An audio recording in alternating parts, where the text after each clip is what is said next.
I actually survived on 15K per month in Delhi. Okay, so hello everyone, this is me, C. Manisha, and welcome back to my YouTube channel. Okay, so basically, there was a time when I used to get only 15,000, 15,000, 15,000 मुझे मिलते थे only for my work, and I used to live in Delhi. I used to live in I used to live away from my family. मैं अपनी family के साथ नहीं रहती थी, and that time I survived in Delhi for 15K. और ये ज़्यादा पुरानी बात नहीं है कि मैं बहुत पुरानी बात कर रही हूँ 2000 अर्ली 2000 की, नहीं. दिस इज़ इन 2022 हाँ 2022 3 4 5 हाँ 2022 में मैंने अपना CA आर्टिकलशिप स्टार्ट करा था एंड आई जॉइंड EY. और EY में फर्स्ट ईयर का जो स्टाइपेंड था दैट वाज 15,000, 15,000 रुपये मुझे मिलते थे महीने के. And in that I have to survive. और दिल्ली में मेरा घर वर भी नहीं था, मतलब मैं I use to live in Meerut, और मैं डेली अप डाउन भी नहीं कर सकती थी. तो मुझे दिल्ली में शिफ्ट होना पड़ा. And I just tell you like how my expenses were looking like. तो मेरा 15,000 मुझे महीना मिलता था. अभी मैं दिल्ली में PG में रहती थी, ठीक है. PG का मेरा रेंट था 5,000. मतलब ऐसा कुछ फैंसी PG नहीं था. दैट इज़ लाइक वो था कि एक घर था एक फैमिली का. They were living in the ground floor, और ऊपर के 2 फ्लोर में उन्होंने छोटे छोटे रूम डाले हुए थे, उसमें PG बनाया था. तो मैं डबल शेयरिंग PG में रहती थी. और दिल्ली में ना, मतलब इट्स नॉट इन बैंगलोर, पर दिल्ली में क्या होता है, AC नॉन AC के रूम्स होते हैं, क्योंकि दिल्ली में गर्मी बहुत होती है. तो AC के रूम भी अवेलेबल होते हैं, which is like little bit costly, और उसके आपको बिल खुद पे करना होता है. तो मेरे को सिर्फ 15,000 मिल रहे थे. सो आई थॉट कि, और फिर दूसरा था उसमें कूलर लगा हुआ था. मतलब वो ऐसे छोटा सा, मतलब नॉट दैट बिग कूलर, इसमें छोटा सा ऐसे इंडक्टर स्पेस था, उधर से कूलर का हवा आता था. इतना बड़ा सा रूम के ऊपर था ठीक है. So that was there. तो वो कूलर वाला रूम था डबल शेयरिंग का. That I got for like 5,000, 5,000 में मुझे मिलता था. और उसमें फूड वगैरह नहीं इंक्लूड था. वो PG बेसिकली PG नहीं था. दैट वाज लाइक फैमिली का घर था एक, और वो ऐसे रहते थे. तो 5,000 में मुझे मिल गया था विदाउट फूड, उसमें फूड इंक्लूड नहीं था.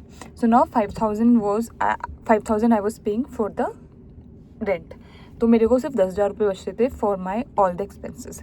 अभी मैं कभी क्योंकि मैं क्लाइंट प्लेस पे जाती थी, तो ट्रैवल मेरा मोस्टली फ्री हो जाता था, क्योंकि मैं क्लेम कर लेती थी ट्रैवल अपना.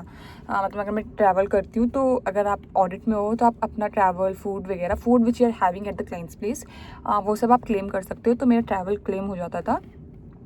तो मेरा ट्रैवल में ऐसा कुछ एक्सपेंसेस नहीं था. ग्रोसरीज, क्योंकि मैं खाना, आप फूड जब भी क्लेम कर सकते हो जब आप क्लाइंट के प्लेस पे रह के खा रहे हो, and you can not eat all the 3 meals there, right. आपको घर पे भी कुछ खाना होता था. मेरा मोस्टली ब्रेकफास्ट में ही ऐसे नॉर्मल रहता था. लंच मैं क्लाइंट प्लेस पे करती थी, और डिनर मुझे घर पे करना होता था. तो डिनर के लिए I need to cook by myself, या तो मैं कुक करती थी या कुछ ऑर्डर करके खाती थी. तो मेरा मोटा ग्रोसरी का खर्चा I think 2 to 3K around आ जाता था. और कभी कभी अगर मैंने ऑर्डर कर लिया, तो वो सब महीने में मिला के, और थोड़ा बहुत इससे छोटा मिसलेनियस एक्सपेंसेस करके मेरा 5,000 हो जाता था. तो मेरे 5,000 रुपये खाने में, थोड़ा बहुत ऑर्डर करने में, ग्रॉसरी में, इन सब चीज़ों में चले जाते थे. और फिर जैसे मतलब कभी कुछ ख़रीद लिया, ये वो सब हो के उसके लिए चले जाते थे. Now for like I use to do little bit of shopping also. थोड़ा ऑब्वियसली ख़रीदना पड़ता था. तो मैं 1-2 हज़ार रुपये का शॉपिंग कर लिया. या फिर वैसे उस टाइम पे मैं वीकेंड पे ज़्यादा प्लान नहीं बनाती थी, क्योंकि इतना पैसा नहीं था कि मैं हर वीकेंड में प्लान बनाऊँ. तो I use to stay at PG only most of the times. But कभी कभी जैसे कभी चले गए बाहर, ये हो गया. और मैं कभी कभी वीकेंड पे अपने घर भी जाती थी. तो well I use to go to home, तो तब मेरा ट्रैवल में थोड़ा बहुत खर्चा लग जाता था. एम आई काउंटिंग वेरी पेटी एक्सपेंसेस? नो. 15,000 की अगर सैलरी होगी तो आप each and every expenses count करोगे, तो वो बहुत स्मॉल एक्सपेंसेस नहीं, मैं एक नॉर्मल एक्सपेंसेस बता रही हूँ आपको. तो उसको लेके कभी बाहर चले गए, थोड़ा शॉपिंग कर लिया, कुछ कपड़े खरीद लिए, या फिर थोड़ा करके मेरा 2 से 3 हज़ार रुपये महीने का खर्च हो जाता था. तो मेरे पास सिर्फ 1 to 2,000 रुपीज़ बचते थे महीने में, जस्ट फॉर द इमरजेंसी, कुछ हो गया क्या भी ये वो, तो उसके लिए मैं 1 या 2,000 रुपये रखती थी. So I survived in this, like मेरा पूरा 1 साल तक मैंने 15,000 रुपये की सैलरी में सर्वाइव करा है. EY का स्टाइपेंड ऐसे था, फर्स्ट ईयर में 15 के, सेकेंड में 20 के, थर्ड में 25 के. तो मेरे को 15,000 में 1 साल पूरा सर्वाइव करना पड़ा, फ्रॉम 2022 टू 2023.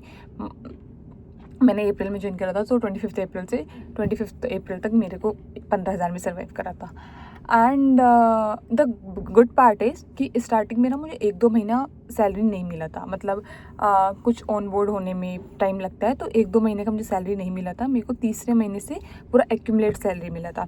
तो 1-2 महीने मैं अपने घर से ही पैसे ले रही थी फॉर माई एक्सपेंसेस, और 1-2 महीने का रेंट सब मेरे पापा ने पे करा था. उस सिनेरियो में जब मुझे थर्ड महीने में सैलरी मिला था, ऑब्वियसली अब घर पे वापस तो नहीं करूँगी 1-2 महीने का खर्चा, तो जब मुझे थर्ड महीने सैलरी मिला था तो मुझे एक्यूमुलेट होके मिला था. सो इन दैट सिनेरियो कि मेरे पास स्टार्टिंग से ही कुछ फंड हमेशा से इकट्ठा रहा है, क्योंकि अगर 15K में सपोज़ मैं अगर 15K में मुझे स्टार्टिंग से मिल जाता तो शायद मेरे को थोड़ा बहुत एक्यूमुलेटेड फंड नहीं रहता. बट क्योंकि मुझे एक साथ सैलरी मिला था 1-2 महीने छोड़ के, और उन 2 महीनों के एक्सपेंसेस ऑलरेडी हो चुके थे, बस उसका बस इनकम बचा था मेरे पास, तो वैसा था. तो this is how I survived इन 15,000. और मतलब देखो, थोड़ा बहुत ऊपर का भी कमाई हो जाता है, क्या ही झूठ बोलूँ आप लोगों से, CA आर्टिकल्स का ऊपर का कमाई होता है, इन द सेंस कि सपोज मैं मेट्रो में ट्रैवल करके क्लाइंट प्लेस पे गई, बट मैंने क्लेम वहाँ पे कैब का एक्सपेंसेस डाल दिया, ऑटो का एक्सपेंसेस डाल दिया, तो वैसे वैसे करके थोड़ा बहुत ऐसे 5-10 हज़ार रुपये आराम से कमा लेते थे ऊपर का. बट या दैट वाज देयर. सो एक महीना मेरा वो रहा, सेकेंड ईयर मेरा वो रहा. सेकेंड ईयर में मुझे 20,000 मिलना स्टार्ट हो गया था, and that last for like 7 months. Then I left EY and I join GS. तब मुझे 50,000 रुपये, 50,000 मिलता था महीने का, तो फिर मेरा एक्सपेंसेस वगैरह ठीक हो गया. But yeah this is whole like how I survived in 15K. And I know I use to get 15,000. Honestly बताऊँ, मेरे पीजी में कुछ लड़कियाँ रहती थी, उनका मतलब जब मेरा 20,000 रुपये भी हो गया था, they were getting 10,000, 8,000, 12,000. Even in our CA community also, जो CA आर्टिकल होते हैं, कुछ को 2,000, 4,000, 6,000 ऐसे पैसे मिलते हैं, and people are surviving in that money, and without taking any money from the family they are surviving. तो वो बहुत मुश्किल होता है. That was like a fun phase. अब ज़्यादा बाहर का नहीं खा सकते, अब ज़्यादा घूम नहीं सकते, ये वो. And that's the reason Delhi में जब मैं थी, मैं इतना ट्रैवल भी नहीं करती थी, बिकॉज पैसे ही 15,000 थे. 15,000 में क्या ही ट्रैवल कर लूँगी. तो या दैट वाज देयर. नाउ तो things have changed, things have turned very good, but yeah, that's there. I just want to tell you like how I survived in 15K, and it's not like कि मुझे कभी पैसों की कमी पड़ी. नहीं. I never felt like कि मेरे पास पैसे नहीं है, and by God's grace, touch wood, जब से मैंने अर्न करना शुरू करा है, I think I never felt this feel कि मेरे पास पैसे ही नहीं है, मुझे पैसे मांगने पड़े हैं कहीं से. I am out of the money. ऐसे मतलब मांगने पड़े होंगे, वो इसलिए पड़े होंगे क्योंकि मे बी मेरा सर्वर काम नहीं कर रहा होगा, या फिर किसी प्रॉब्लम की वजह से मैं यूज़ नहीं कर पा रही अपने fund. But doesn't came any time where I don't have any single penny in my bank account. मेरे पास हमेशा पैसे रहे हैं, and touch wood. So yeah, that's there. That's all for this video, and I know I am not much regular nowadays. मैं Insta पे I am very regular, very much regular. I am posting regularly on Instagram. हाँ यार, मैं sentence frame नहीं कर पा रही. I don't know what's the hell is happening with me. Anyways, I am posting regularly on the Instagram, तो आप Instagram पे मुझे फॉलो करो, एंड थोड़े से फॉलोअर्स बढ़ा दो मेरे इंस्टाग्राम पे, and on YouTube also do subscribe my channel if you like my video. That's all for this video. I'm going to see you in the video, and I will try to post regularly.